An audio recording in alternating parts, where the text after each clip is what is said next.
வாழ்க வளம். வாழ்க வையகம். வாழ்க வையகம். வாழ்க வளம். குருவே துணை. குருவின் திருவடி போற்றி. திருவடி சரணம். அடிப்படை பயிற்சிகளில் தங்களை இணைந்து கொண்ட அனைத்து அன்பர்களையும் வணங்கியும் வாழ்த்தியும் மகிழ்ச்சி அடைகின்றேன். நல்ல உடற்பயிற்சி அழகா சீரா சொல்லித்தராங்க. இதை நீங்க சரியா கற்றுக்கொண்டு தினமும் காலையில அந்த உடற்பயிற்சியை அவசியம் செய்யணும். உடற்பயிற்சி மட்டுமல்ல, என்னென்ன பயிற்சிகள் கொடுக்கின்றோமோ அனைத்தையும் செய்யணும். மேற்கொண்டு அப்பப்போ சிந்தனைக்கு சில செய்திகளை கொடுத்து கொண்டிருக்கிறோம்.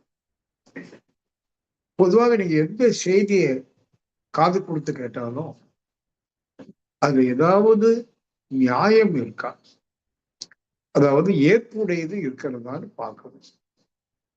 இருக்குது என்று சொன்னா உங்க மனசு சொன்னா மீண்டும் அது ஒரு முறை கேட்டு ஆழமா உள்வாங்கி சுயமா சிந்திக்கணும். செய்தியை கேட்கிறோம், உள்வாங்குறோம், சிந்திக்கிறோம். அப்படி சுயமாக சிந்திக்கும் போதுதான் அந்த செய்தியினுடைய முழு பொருளும்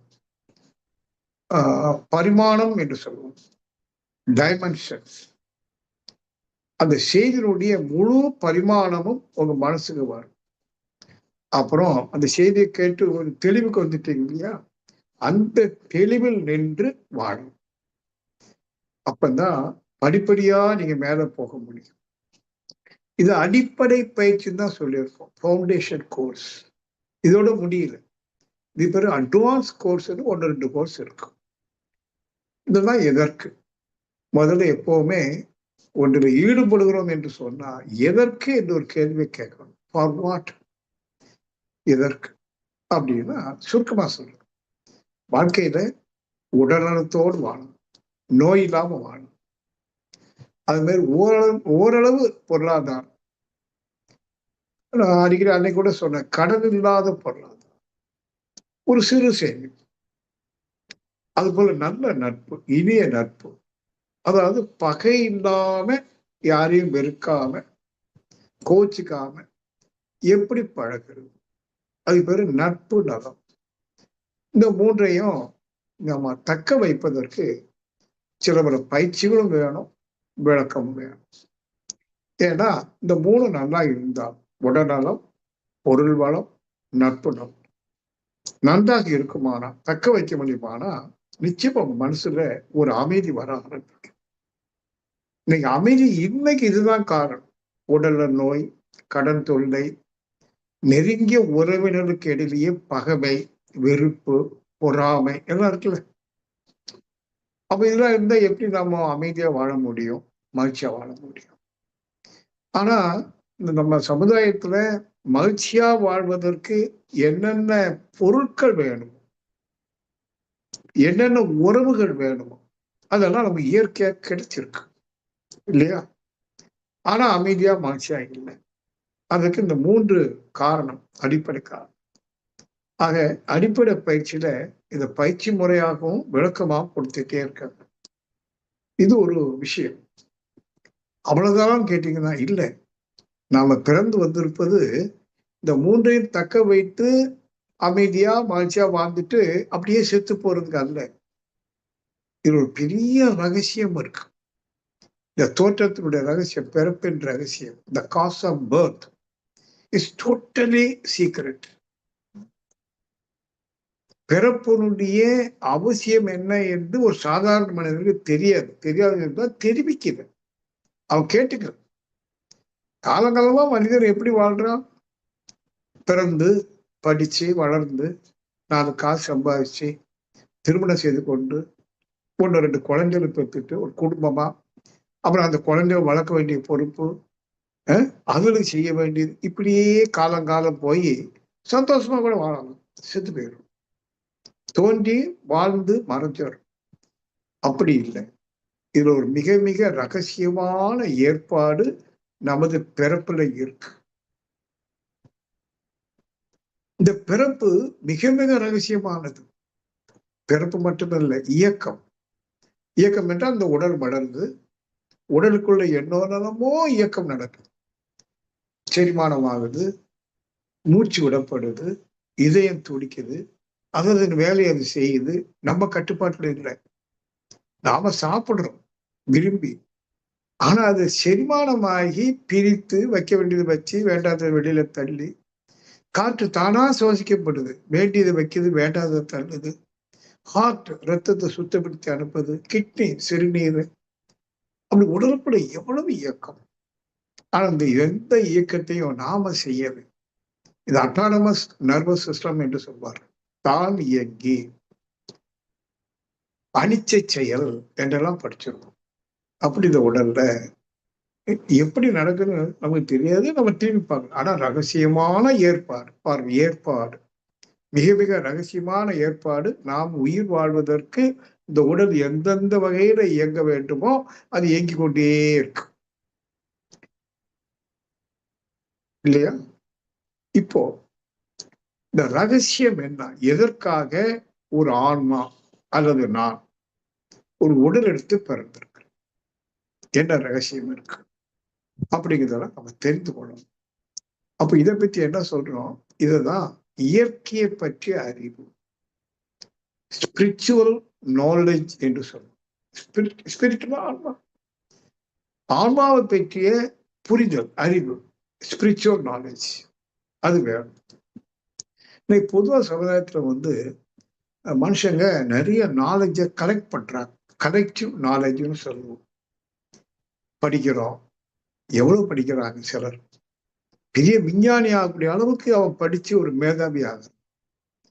ஒரு சிலர் ஆளுமை, ஐஏஎஸ் படிக்கணும், ஐபிஎஸ், ஐஎஃப்எஸ், ஐஆர்எஸ், உயர் படிப்பு வைக்கலாம். படிச்சு சமுதாயத்துல கௌரவமா நல்லா சம்பாத்தி ஒரு அதிகாரத்தோட பொருள்களை ஈட்டி வாழணும். அப்ப இதுக்கு என்னென்ன நாலேஜ் நம்ம கலெக்ட் பண்ணணும்? இப்படி இருக்கு.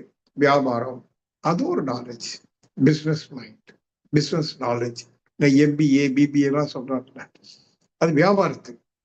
அப்புறம் பொலிட்டிக்கல் சயின்ஸ், பாலிடிக்ஸ், எப்படி ஆளுமை அரசியல் செய்யணும். எக்கனாமிக்ஸ், எப்படி பொருளாதாரத்தை உயர்த்தணும். இப்படி நிறைய துறைகள் இருக்கு. மனுஷங்க அவங்கவுங்களும் விரும்பிய துறையில போயிட்டு நிறைய அறிவை வளர்த்துக்கிறாங்க, பொருளையும் ஈட்டிக்கிறாங்க, சமுதாயத்துல கௌரவமா வாழ்றாங்க இல்லையா? ஆனால் இது அவ்வளவும் கிடைத்த பிறகு மனசுல ஒரு நிறைத்த அமைதி, கான்ஸ்டன்ட் பீஸ் என்று சொல்வார். ஒரு நிறைத்த அமைதி, ஒரு நீடித்த மகிழ்ச்சி இருக்குதானா? இல்லை. மாறாக அச்சமும் கவலையும் இங்க போகுது. அப்ப இதுக்கு என்ன காரணம் அப்படிங்கும் போது, எல்லா அறிவையும் பெருக்கிய மனிதன் இயற்கையை பற்றிய அறிவை சரியாக புரிந்து கொள்ள. உதாரணம் ஒண்ணு சொல்றேன். ரகசியமான ஏற்பாடுங்கிறதுக்கு ஒரு உதாரணம் சொல்றேன். இப்போ நம்ம எங்க வீட்டுக்கு பின்னாடி பாத்தீங்கன்னா ஒரு 4-3 தென்னை மரம் நிக்குது. நீண்ட காலமா நிக்குது.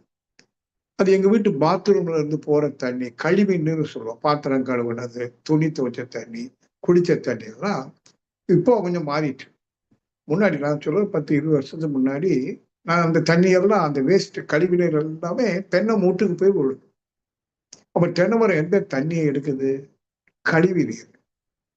கழிவு நீரை எடுத்து ஒரு 40 அடி 50 அடி மேல போய் இளம் நீராக கொடுக்குது. எல்லாரும் நல்லா கவனிக்கணும். ஒரு தென்னை மரம் கழிவு நீரை வாங்கி இளநீரை கொடுக்குது. இதனுடைய விந்தை என்ன?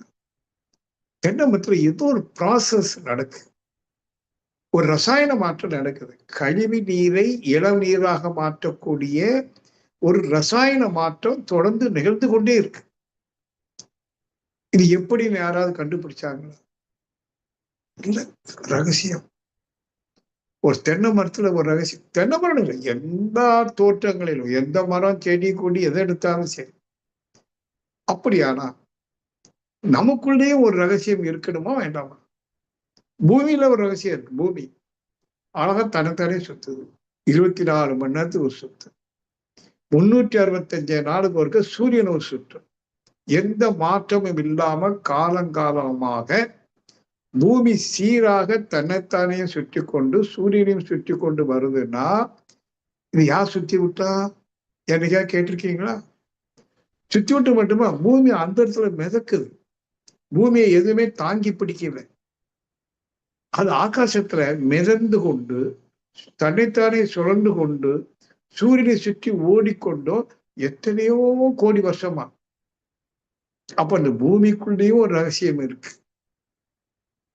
இருக்கா இல்லையா? இருக்கு.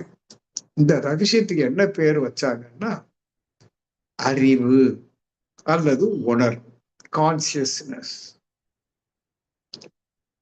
எல்லாத்துக்கும் பட் விஞ்ஞானி அணுவை கண்டுபிடிச்சிருக்கான். அணுக்குள்ள போய் பார்க்கறான். Neutron, electron, proton, number of electrons, number of protons எல்லாம் கண்டுபிடிக்கிறான். இது என்ன பண்ணுது? கரெக்டா சுத்துது. ஒரு ரித்தமேட்டிக்கல். அணுக்குள்ள ஒரு ரிதம் இருக்கு. ரகசியமான ஏற்பாடு. அந்த ரிதத்தை யார் பண்ணிட்டு இருக்காங்க தெரியாது. பூமி சுத்துறது மட்டும் இல்லைங்க, ஒரு அணு மட்டுமில்லை. சூரிய குடும்பத்தை நீங்க பற்றி தெரிஞ்சு வச்சீங்கன்னா தெரிஞ்சவங்களுக்கு தெரியும். இருந்தாலும் சொல்றேன். சூரிய குடும்பத்துல மையத்துல சூரியன் தன்னைத்தானே சுத்திட்டு இருக்கு. அதை சுற்றி பல துணைக்கோள்கள், புதன், சுக்கிரன், பூமி, செவ்வாய், வியாழன், சனி என்று கோள்கள் எல்லாம் சூரியனை சுத்திக்கிட்டே இருக்கு. இதுக்கு பேர் துணை கோள்கள். மையத்தில் இருக்குது சூரியன், சூரிய குடும்பத்தினுடைய நாயகன், நடுநாயகன். சூரியன் தன்னைத்தானே சுத்துது. மற்ற துணைக்கோள்கள் தன்னைத்தானே சுற்றி கொண்டு சூரியனை சுற்றி வருது. இன்னொரு வேடிக்கை, இந்த சூரிய குடும்பம் அப்படியே பிரபஞ்சத்துல ஓடுது. சூரியன் மட்டும் ஓடல, எல்லாத்தையும் கூட்டிகிட்டே ஓடுது. ஒரே யூனிட். சூரிய குடும்பம் என்பது ஒன்லி ஒன் யூனிட். ஒரே தோற்ற பொருளா ஓடுது. அவ்வளவு சரியா. அப்ப ஒரு கணிப்பு அங்க இருக்கல. கணிப்பு அது எப்படி எப்படி அதனுடைய ஓடக்கூடிய சுற்றுப்பாதையை விட்டு மாறாம ஒவ்வொரு கோள்களும் என்ன வேகத்துல தன்னைத்தானே சுத்ததோ அதே வேகத்துல சுற்றி கொண்டோம், என்ன வேகத்துல ஓடுதோ அதே வேகத்துல ஓடிக்கொண்டோம், சூரியனோடு சேர்ந்து மொத்தமா ஓடிக்கொண்டோம். ரகசியம். அந்த ரகசியமான ஏற்பாட்டுக்கு பேர் தான் அறிவு, கான்சியஸ்னஸ். மனசுல வைத்துக்கொள்ளுங்க. சோ இதுக்கும் இந்த உடல், மனம், உயிருக்கு என்ன சார் சம்பந்தம்? தலைப்பு இன்னைக்கு உடல், உயிர், மனமாச்சு. என்ன சொல்ல வரோம்? இந்த உடலுக்குள்ளேயும் ஒரு சீரான இயக்கம் தோன்றிய காலம் தொட்டு கடைசி வரைக்கும் நடக்கும். செரிமானம் நடக்குதா இல்லையா? மூச்சு நடக்குதா இல்லையா? இதயம் துடிக்குதா இல்லையா? மூளை சிற்றறைகள் வைப்ரேட் ஆயிட்டு இருக்கு. கண்ணு பாக்குது, காது கேக்குது. கண்ணு திறந்த போது தானா பார்த்துடும். அதுக்கு முயற்சி எடுக்க வேண்டியது. நான் எதையோ பார்க்கணுங்கிறதுக்கு இப்படி கண்ணை வாங்க வேண்டியது இல்லை, தானா பார்க்கும். காது கேட்கறதுக்கு காதை தீட்ட வேண்டியது இல்லை, கேட்கும். இதுக்கு பேரு அட்டானமஸ். தான் இயங்கி தன்னாலே இயங்குது என்றாலும் இதுக்கு பின்னாடி ஏதோ ஒரு ரகசியம் இருக்கணும். ஒரு ரகசியமான ஏற்பாடு இல்லாம எப்படி தானாக இயங்கும்? அந்த ரகசியத்துக்கு பேர் தான் அறிவு, கான்சியஸ்னஸ். இந்த உடலுக்கு அறிவு இருக்கு. வயிற்றுக்குள்ள இருக்கிற அந்த இறப்பை, சிறுகுடல், பெருங்குடல், கணையம், பித்தம் எல்லாத்துக்கும் அறிவு இருக்கு. எப்படி ஆட்டணும், அரைக்கணும், பிரிக்கணும், தள்ளணும், கொள்ளணும், எல்லாம் இருக்கு. அவ்வளவு ஒரு ரகசியமான ஏற்பாடுதான் மனித உடல். உங்கள் உடல் இருக்கே, அழகா வச்சுக்கிட்டோங்கிற ஒண்ணு. ஆனா அந்த உடல்ல இருக்கிற ரகசியத்தை நம்ம தெரிஞ்சிருக்கிறோமா? தெரியாம அந்த உடலை அழகுபடுத்துறோம், நல்ல ஆரோக்கியமாக்கிறதுக்கு விளையாட்டுலாம் பண்றோம். ஆனா அந்த உடல்ல ரகசியமான இருக்கிற ஒரு ஏற்பாட்டை புரிந்து கொள்ளணும் இல்லையா? அதுக்கு பேர் தான் ஸ்பிரிச்சுவல் நாலேஜ். இப்போ பாருங்க, இப்போ நீங்க என்ன பாக்குறீங்க? ஐ ஆம் 76+, 76 வயசு தாண்டிட்டு ஒரு கிழம் இல்லையா? கிழந்தானே, பல்லு இல்லை. ஆனா இதே தான் இன்னைக்கு இருக்கிற இதே ராதாகிருஷ்ணன் ஒரு 10 வயது இளைஞனாக, சிறுவனாக இருந்த போதும் உடல் எப்படி தரும்? சின்ன உடல், முடியெல்லாம் நரைச்சிருக்காது, பல்லு விழுந்திருக்காது, மீசை முளைச்சிருக்காது. கரெக்ட். ஆனா அந்த 10 வயசுல யார் இருந்தா? நான் தான். சேம் ராதாகிருஷ்ணன். ஓகே, 10 வயசுல. இன்னும் சின்ன வயசு, 1 வயசு. அம்மனமா வீட்டுல அங்கேயும் ஓடிட்டு இருந்தேனே, உடை கூட இல்லாம. யாரு? நான் தானே. இந்த சேம் ராதாகிருஷ்ணன். நீங்க நல்லா புரியணும். இன்றைக்கு இருக்கிற இதே ராதாகிருஷ்ணன் 1 வயது குழந்தையா அம்மனமா ஓடும் போது இருந்தான். இதே ராதா. நான் தான் இருந்தேன். சரி, 1 வயசு அப்படியே குறைச்சிட்டே வாங்க. எங்க அம்மாவுக்கு மடியில பால் குடிச்சிட்டு அந்த 1 மாசம் 2 மாசம். யாரு? இதே ராதாகிருஷ்ணன். கரெக்ட். சரி, இப்ப இன்னும் உள்ள போங்க. எங்க அம்மாவுக்கு வயிற்றுக்குள்ள ஒரு 9 மாசம் சிசுவா உடல் இருந்தது. சின்ன உடல். நானே தான். இப்படியே கழிச்சிடுவாங்க. 8 மாசம், 6 மாசம், 5 மாசம், 4 மாசம். 1 மாசத்துல குச்சி போல உள்ள இருந்திருக்கிறேன். இந்த உடல் குச்சி போல படிச்சுட்டு. அப்பவும் நான் தான் இருந்தேன். வேற யாரும் இல்லை. நான் தான் இருந்தேன். அந்த ஒரு குச்சி போல இருந்து இயங்கி கொண்டே இருக்குது. கட்டுது கண்ணு மூக்கு. இப்படியே இன்னும் கழிச்சிட்டு வாங்க. 1 மாசம். முதல் நாள். அது என்ன முதல் நாள்? எங்க அப்பாவும் எங்க அம்மாவும் உறவு கொண்டாரு. எங்க அப்பாவுடைய விந்தானு எங்க அம்மாவுடைய கர்ப்பப்பைக்குள்ள போய் அந்த முட்டை என்றாச்சு. ஆனதும் அந்த கரு உருவாகுது. கருனா வித்து, உயிரான அது உருவாகுது. ஒரு செல். அந்த கருவில் உருவாகி கொண்டிருக்கிற கருவில் நான் இருந்தேனா இல்லையா என்று கேட்டா உங்க பதில் என்னவோ உண்மை என்ன? இருந்தேன். ஆனால் எனக்கு அப்போ உடல் இல்லை. இப்ப மனம்னு சொல்ற எண்ணங்கள் இல்லை. ஆனா உயிர்னு போன்னு இருக்கேன். அதே உயிர் அப்பவும் இருந்தது. அந்த முதல் நாள் சேர்ந்ததும் கரு பிடிக்குது பாருங்க. அந்த மொமெண்ட் உயிர் இருந்தது, உடல் இல்லை, மனம் இல்லை. ஆனால் இல்லவே இல்லையா? இருந்துதான் கேட்டீங்கன்னா இருந்தது. இந்த உடல் இருந்தது, இந்த மனமும் இருந்தது. ஆனா அரூபமா இருந்தது, அல்லது அடக்கமாக இருந்தது. யாரு? நானே. The same soul. இதே ஆன்மா, இதே உயிர் அந்த கருவுல. உயிர் மட்டும் இல்லை, உடலும் மனமும் 3 இருந்தது. ரொம்ப ரகசியம். அப்புறம் மெதுவா அது வளருது. இப்போ இன்னொரு உதாரணம் சொல்றேனே. இப்போ நிலத்துல ஒரு விதை போடுறோம், ஒரு மாங்கொட்டையை போடுறோம், உழு போட்டு மூடிட்டோம். அப்புறம் என்ன பண்ணோம்? அப்பப்ப தண்ணி ஊத்துறோம். அப்ப நிலத்துக்குள்ள போட்டுட்டோம், தண்ணீர் ஊத்துறோம். சூரியனுடைய வெளிச்சம், வெப்பம் எல்லாம் போய் அந்த மண்ணுல மோதி அந்த விதையில போய் மோதுது. காற்று மோதுது. அப்புறம் பிரபஞ்ச சக்தி, ஆகாச சக்தி மோதுது. அதாவது பஞ்சபூதங்களும் அந்த விதையை போட்டு என்ன பண்ணுது? அழுத்துது. மண் அழுத்துது, நீர் அழுத்துது, நெருப்பு அழுத்துது, காற்று அழுத்துது, ஆகாசம் அழுத்துது. பஞ்சபூதங்களும் அந்த விதையை போட்டு அழுத்துது. அழுத்தும் போது என்ன ஆகும்? அதுக்கு உள்ளாக பஞ்சபூத தன்மையும், மண்ணின் தன்மை, நீரின் தன்மை, நெருப்பின் தன்மை, காற்றின் தன்மை, ஆகாசத்தின் தன்மை, சக்தி, அது உள்ளுக்கு ஏற்றம். இப்ப சக்தி உள்ள போக போக அந்த விதை என்ன செய்யும்? அப்படியே விரியும். ஏன்னா சக்தி உள்ள போகுது, அது இடம் கொடுக்கணுமா? இல்லை, எக்ஸ்பேண்ட் ஆகும், என்லார்ஜ் ஆகும். ஆகி ஒரு கட்டத்துல வெடிச்சிடும்.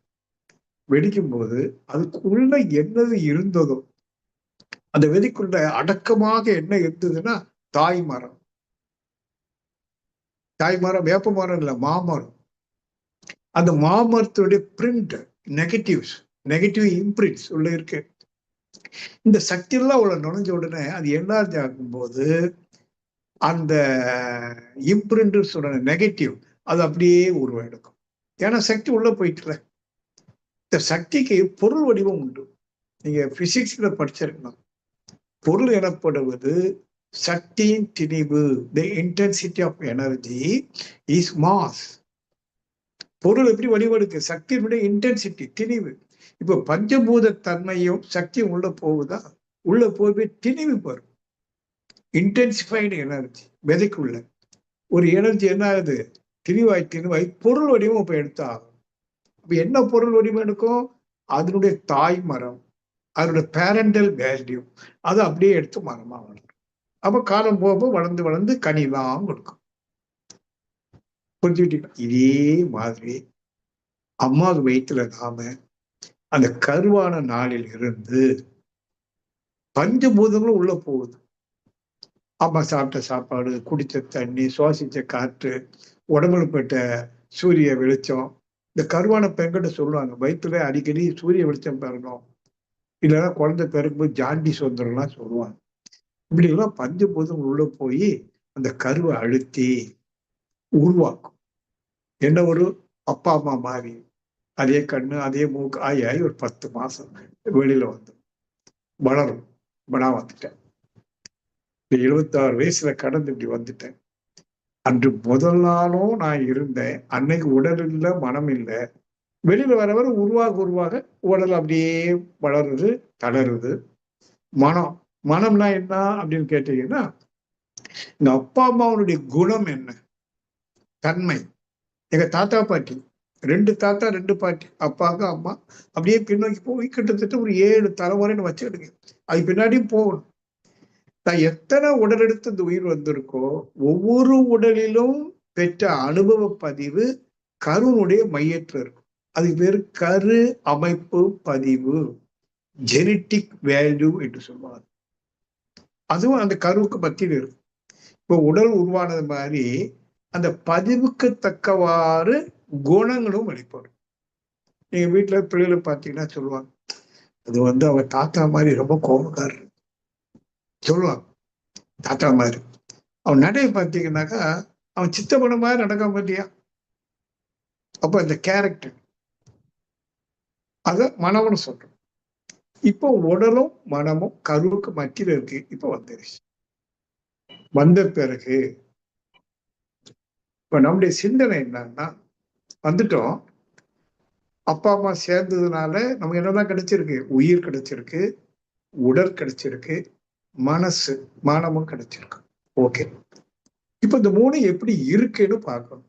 நம்ம அப்பா அம்மா தந்த இந்த ஜீவன் எப்படி இருக்குது அப்படின்னா, பொதுவா அவ்வளவு நல்லா இல்லை. அவ்வளவு நல்லா இல்லை. ஏன்? சில நோய் வருது, டாக்டர் என்ன சொல்றாரு, இது ஹெரிடிட்டரி டிசீஸ், உங்க அப்பா அம்மாவுக்கு இருந்திருக்கு, அதனாலதான் வந்திருக்கு. எங்க அப்பா அம்மாவுக்கு ஒரு தாத்தா பாட்டிக்கு இருந்திருக்கலாம். சில நோய்கள் கருவைப்பு மூலமா வருது. அப்ப நோய் வருதுக்கு அது ஒரு முக்கியமா இருக்கா. அப்புறம் அந்த பையன் வளரும்போது கொஞ்சம் ஒரு பையன் நோஞ்சானா இருக்கான், ஒரு பையன் நல்லா ஆரோக்கியமா இருக்கான். சரி, இந்த நோஞ்சானா ஏன் இருக்கான், அப்பா அம்மா கொடுத்தது சரியில்லை. குணம் கொட்ட சில அம்மா மாதிரி பிள்ளைகளை திட்டம், ஏன் சனியனேன்னு திட்டம்.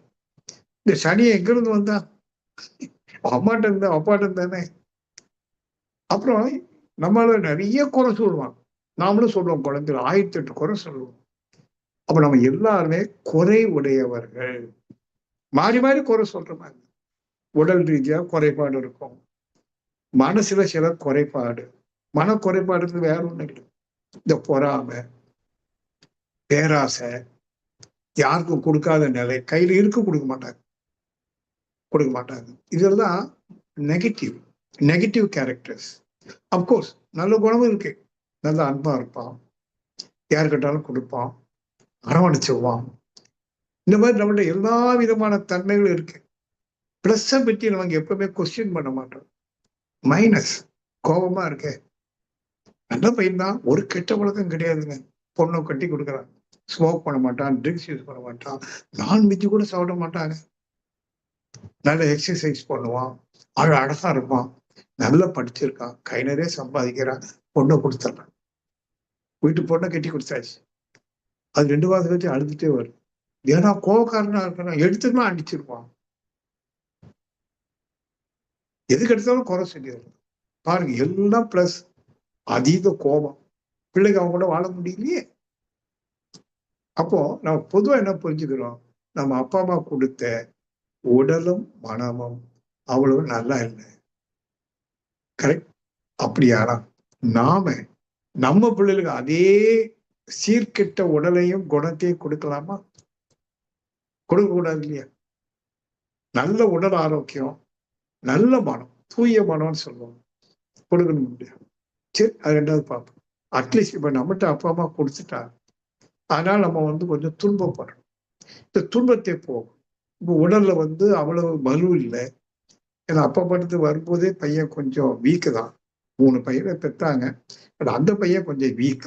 இப்ப அந்த பையனை நான் வச்சுக்கிட்டுக்கிறேன். அப்ப நான் என்ன செய்யணும்? மை ரெஸ்பான்சிபிலிட்டி என்ன? என் உடல் ஆரோக்கியமா வைக்கிறதுக்கு இன்னைக்கு நிறைய யுக்திகள் இருக்கு.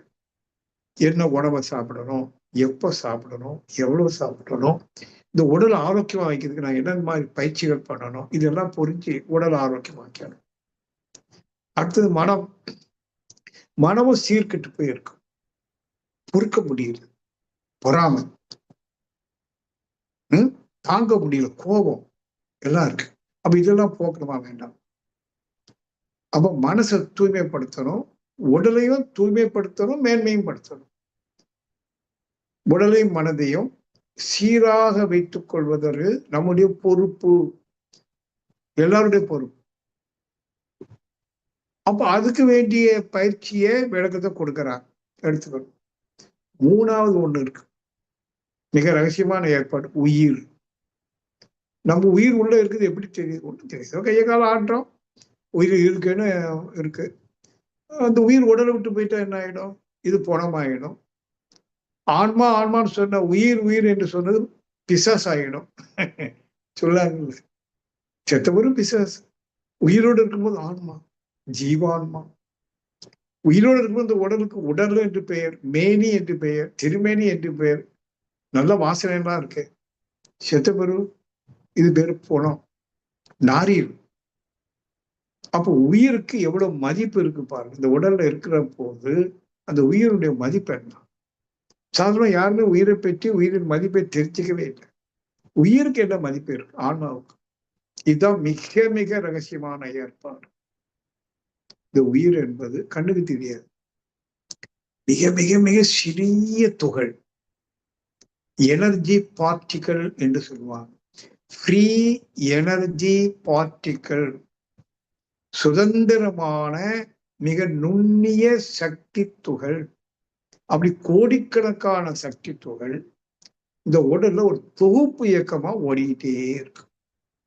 உயிர் ஓடிக்கிட்டே இருக்கு, தொடர்ந்து கொண்டே இருக்கு. இந்த சுழற்சிக்கு மத்தியில தான் ரகசியம் இருக்கு. என்ன ரகசியம் தெரியுமா? நம்ம அதை சொல்றோம் பாருங்க. தான் இயங்கி இந்த உடலை இயக்குவது யார்? இந்த இதயத்தை இயக்குவது யார்? நம்ம இறைவன் ஒரு வார்த்தையில சொல்லிடுறோம். இந்த உடலுக்குள்ளேயே இறைவன். ஆனா இறைவன் என்றால் நீங்க நினைக்கிற தனி நபர் மாதிரியான இஸ் நாட் எ பர்சன். இப்ப இறைவன் உருவம் கொடுத்து வச்சிருக்கோம், மனித உருவம். அது வரல. இறை என்பது அறிவு, கான்சியஸ்னஸ். எல்லாமாகவும் தோன்றி எல்லாவற்றையும் இயக்கி காத்து ரட்சித்து தொடர்ந்து இயக்க வைத்துக் கொண்டும் தொடர்ந்து வாழ வைத்துக் கொண்டும் இருக்கிற ஒரு ரகசியமான ஏற்பாட்டுக்கு பேரு அறிவு, கான்சியஸ்னஸ். அது எங்க இருக்குன்னு கேட்டீங்கன்னா உயிர் மையத்தில். இந்த உயிரை சுழல விடுவது அதுதான். ஒரு கட்டத்துல இந்த உடல் ஆகாதுன்னு தெரிஞ்சதும் அந்த உயிரை பிரிச்சு விடுவது அது. கொள்ளலும் தள்ளலும் அந்த அறிவினுடைய ஆற்றல். அப்ப அந்த உயிரை பற்றி நாம தெரிந்து கொள்வது மட்டுமல்ல, உணர்ந்து கொள்ளும். உயிர் இயக்கத்தை உணர உணர உயிரின் மையத்தில் இருக்கிற அறிவு எனும் தெய்வத்தை ஒரு கட்டத்துல உணர முடியும். உணரும் போதுதான் உண்மையில் நான் யார். ராதாகிருஷ்ணங்கிறது எங்க அப்பா அம்மா வச்ச பேரு. ஆன்மீக ஆசிரியர் என்பது எனக்கு கொடுக்கப்பட்ட ஒரு கௌரவம். வியாபாரம் என்னுடைய தொழில். எனக்கு ஒரு மதம், ஒரு ஜாதி, ஒரு இனம், ஒரு மொழி, நான் தமிழன், ஒரு நாடு, நான் இந்தியன். எத்தனை அடையாளங்களை வச்சு நான் என்ன அறிகிறேன், என்ன அறிவிக்கிறேன். ஆனால் உண்மை நான் யார்? யாருக்குன்னு தெரியாது. இருக்கேன்னு தெரியும். ஆனா உண்மையில் நான் என்ன? இப்ப இருக்கிற நான் ஆக இருக்கிறேன். நான் ஆசிரியன் ஆக. நான் உண்மையில ஆசிரியர் என்ன? ஆசிரியர் ஆக இருக்குது. ஆகங்கிற வார்த்தைக்கு உங்களுக்கு அர்த்தம் புரியும். உண்மை இன்னவாக, உண்மை உண்மையாக இல்லாம வேறொன்றாக. ராதாகிருஷ்ணன் ராதாகிருஷ்ணனாக இல்லை, ஆசிரியன் ஆக, வியாபாரி ஆக ஒரு மாற்றம், தன்மாற்றம். இந்த தன்மாற்றம் இல்லாத போது இருக்கிற உண்மையான அந்த நான் யார்? இதுதாங்க இந்த நீங்க அடிப்படை பயிற்சியை சொல்றீங்களே, இந்த அடிப்படை பயிற்சி உங்களை தகுதிப்படுத்து. ஸ்கூல்ல படிக்கும்போது எல்கேஜிக்கு முன்னாடி ஒரு கேஜி இருக்கான், கிண்டர் கார்டன் இல்ல ப்ரீ கேஜி. இது பாரு 2 வயசுல கூட சேர்த்து. அப்புறம் LKG, UKG, upper kindergarten, அப்புறம் தான் 1ஆம் கிளாஸ் அடிப்படை. அப்புறம் அவர் 12 வந்தாச்சு. அதுக்கப்புறம்தான் எதை படிக்கிறோம் முடிவெடுக்கிறோம். +2ல மெடிக்கலுக்கு போகணுமா, இன்ஜினியரிங் போகணுமா, ஐஏஎஸ் படிக்கணுமா, அட்வொகேட்டுக்கு படிக்கணுமா, இல்லையா? 12 வரைக்கும் ப்ரிப்பரேட்டரி. அட்வான்ஸா போறது நான் என்ன? அது மாதிரி இங்க நீ என்ன அட்வான்ஸுக்கு எதிர்காலத்துல போக போறீங்கன்னா, உண்மையில் நான் என்பது என்ன? அதாவது நீங்க நான் சொல்றீங்களே, அது எது? இந்த ரியாலிட்டி அதை கண்டுபிடிக்கணும். ஏன்னா பிறந்தது எதுன்னா அதுதான் பிறந்திருக்கு. இந்த உடல் மனம் வருவதற்கு முன்பு உயிர் இருந்தது.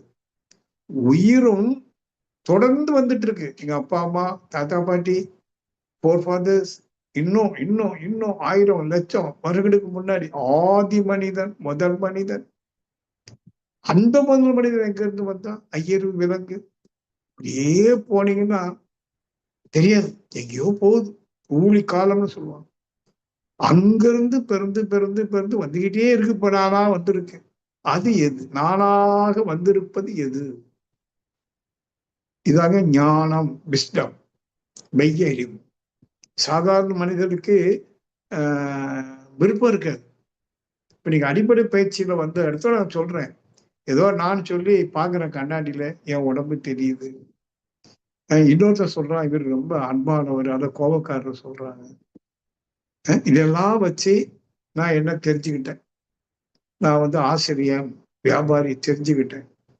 ஒரு இந்தியன், ஒரு தமிழன் தெரிஞ்சுக்கிட்டேன். உங்களுக்கும் தெரிவிக்கிறேன். ஆனா உண்மைங்கிறது அல்ல. இதெல்லாம் அடையாளங்கள், ஐடென்டிட்டி. அவன் உண்மை நான் யாரு தெரியும், தெரிஞ்சுக்கணும். அதுக்கு இன்னும் நீங்க அட்வான்ஸ் கோர்ஸ் போகணும். அப்போ இதை உண்மையில உங்களுக்கு உண்மையில் நான் யார் என்று தெரிந்து கொள்ளணும். அப்படிங்கிற போது இந்த அடிப்படை பயிற்சி முடிச்ச பிறகு இதோட முடிஞ்சு போச்சு இல்ல, அது பிறகுதான் அட்வான்ஸ் கோர்ஸ். ரகசியம் எப்படி அறிய போறோம்? தென்னை மரம் கழிவு நீரை வாங்கி இளநீரா மாற்றக்கூடிய ஒரு அறிவு அந்த மரத்துக்குள்ள ரகசியமா இருக்கு இல்லையா? அதுபோல நான் பிறந்து வளர்ந்து நீண்ட காலம் வாழ்ந்து இன்று ஒரு முதியோன் என்ற இடத்துல இருக்கானா இல்லையா? நான் இப்ப என்ன யோசிக்க வேண்டியிருக்கு எனக்கு? இந்த மரங்கள் எல்லாம் இவ்வளவு பழம் காய் கொடுக்குது, செடியெல்லாம் இவ்வளவு பூ கொடுக்குது, சூரியன் இருக்கிற காரணத்தினால வெப்பமும் வருது, மழையும் வருது. மழைக்கு என்ன காரணம்? சூரியன் கடல்ல மோதி வருது. எல்லா தோற்றங்களும் எல்லா ஜீவராசிகளும் அது வெறுமனே தோன்றலை, என்னவோ கொடுத்துக்கிட்டே இருக்கு, நமக்கு கொடுத்துக்கிட்டே இருக்கு. கொடைன்னு சொல்லுவாங்க, ப்ராவிடன்ஸ்னு சொல்லுவாங்க. பூமி எவ்வளவு கொடுக்குது? விவசாயம் பண்ண இடம் கொடுக்குது. பூமிக்கு அடியில பெட்ரோல் இருக்கு, ரசாயனங்கள், உலோகங்கள் எல்லாம் பயனடையுது. அப்ப எல்லா தோற்றமும் மனுஷனுக்கு பயனுடையதா இருக்கு. ஆனால் உங்களுடைய தோற்றம், உங்களுடைய பிறப்பு பிறருக்கு பயனுடையதாக இருக்கிறதா அல்லது வினையாக இருக்கிறது? கொஞ்சம் திங்க் பண்ணு. உங்களை பற்றி நீங்க நினைங்க. நீங்கள் எல்லாவற்றையும் எடுத்துக்கொள்றீங்க, கன்சியூமரா இருக்கீங்க, பயன் அடைறீங்க. ஆனா நீங்க யாருக்காவது பயன் உடையவர்களாக இருக்கீங்களா? பொதுவா இல்லதானே? ஏன்னா அதுக்கு எது கொடுக்குதுன்னா அறிவு. நம்மள்கிட்ட கொடுக்குறது ஒண்ணு இருக்கு, ஒண்ணு இல்லை, முழுமையா இருக்கு. அது கொடுக்க கொடுக்க குறைவும் செய்யாது. இது ஒரு அட்சயம், இது ஒரு அட்சய பாத்திரம். ஆனால் அந்த ரகசியமா இருக்கிற அறிவுன்னு சொன்னேனே, இந்த உடலை ஆக்கியும் இயக்கியும் காத்தும் ரட்சித்தும் காலம் வரும்போது உயிரை பிரிக்கும் சொல்லக்கூடிய ஒரு ரெகுலேட்டர். அது பேர் ரெகுலேட்டர். இந்த ஃபேனுக்கு வச்சிருப்ப ரெகுலேட்டர் 5, 3, 4. அப்ப இந்த பாடியை எது ரெகுலேட் பண்ணுது? இந்த மைண்டை எது ரெகுலேட் பண்ணுது? ஜீர்ணம், ஒரு ரெகுலேஷன். எல்லாத்தையும் பண்ணக்கூடிய that secret phenomena is within me and within you. நமக்குள்ள அந்த ரகசியம், அந்த அறிவுங்கிற ரகசியம் இருக்கு.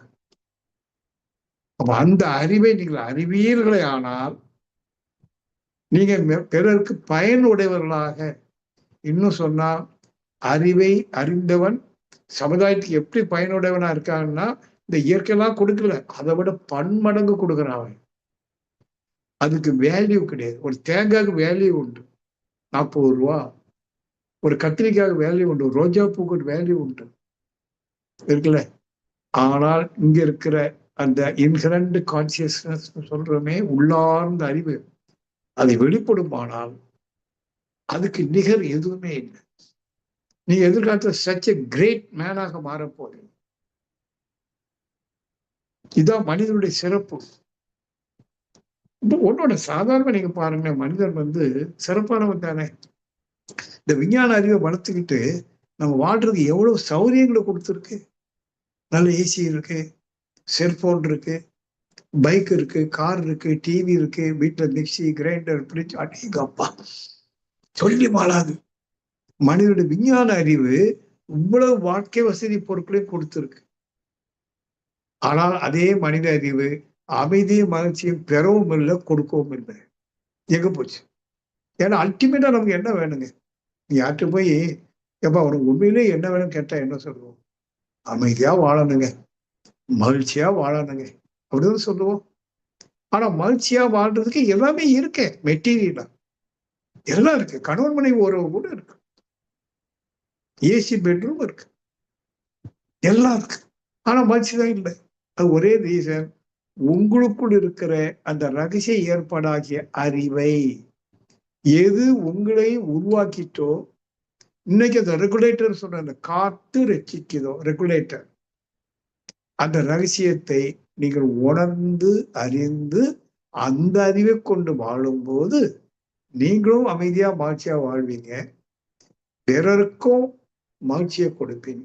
மகிழ்ந்தும் பிறரை மகிழ்வித்தும் வாழ்கிற ஒரு உன்னத வாழ்வு அப்படிதான் இருக்கும். இப்ப நீங்க ஏதோ ஒரு காலத்துல மகிழ்ச்சியா வாழ்றீங்க, எத்தனை பேரை மகிழ்ச்சியா வாழ வச்சீங்க சொல்லுங்க.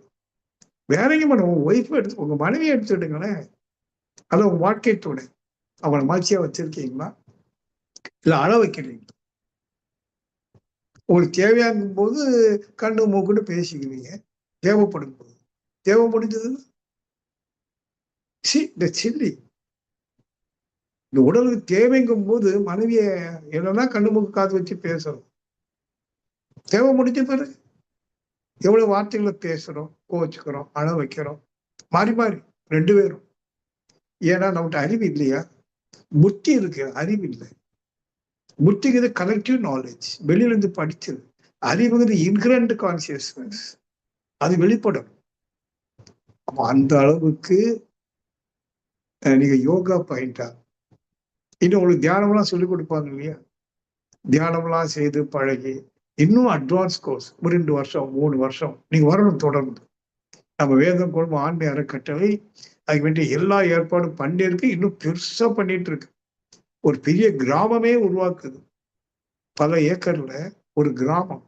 அங்க நிறைய பேர் அங்கேயே குடியிருப்பாங்க, வந்து போவாங்க. நீங்களாம் வந்து போகணும், அப்புறம் ஓரளவுக்கு வந்த பிறகு அங்கேயே குடியிருக்கணும், மகிழ்ச்சியா வாழணும், மகிழ்வித்து வாழணும். இப்ப நாங்க சென்ற 3 நாளா கொடைக்கானல்ல போய் ஒரு அட்வான்ஸ் கோர்ஸ் நடத்தணும். ஜஸ்ட் 3 days ஒரு ரிசார்ட்ல. கொஞ்சம் பேர், அங்க இடம் 40 பேருக்கு தான்.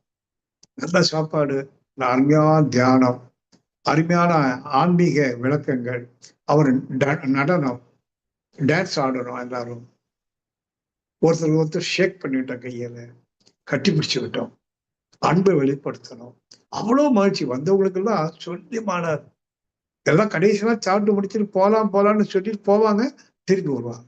போவாங்க. ஏன்னா போக முடியலைங்க. போக முடியல. அவ்வளவு ஒரு களம், ஒரு happy field zone we created. எல்லாம் எதுக்கு சொல்றது தெரியுமா உங்களுக்கு? உங்களுடைய எல்லாம் இருக்கு. இந்த அமைதி மகிழ்ச்சி இல்லைன்னு சங்கடப்பட்டு அழுதுட்டு இருக்கீங்க பாருங்க. உங்களுடைய கண்ணீரை துடைக்க வந்தவர் தான் வேதாத்திரி மகரிஷி. அவருடைய சீடர்கள் நாங்க. ரொம்ப பக்குவப்பட்ட சீடர்கள்.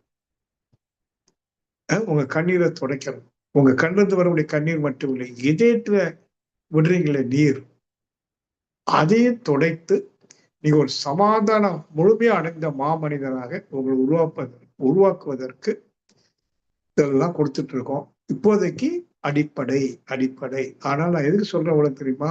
விட்டுறாரு. சிலவங்க வேகமா வருவாங்க, ஏதோ கத்துக்குவாங்க, இவ்வளவுதானா போயிடுவாங்க. இவ்வளவு இல்லை, இன்னும் நிறைய இருக்கு என்று சொல்லி நிறைவு செய்கிறேன்.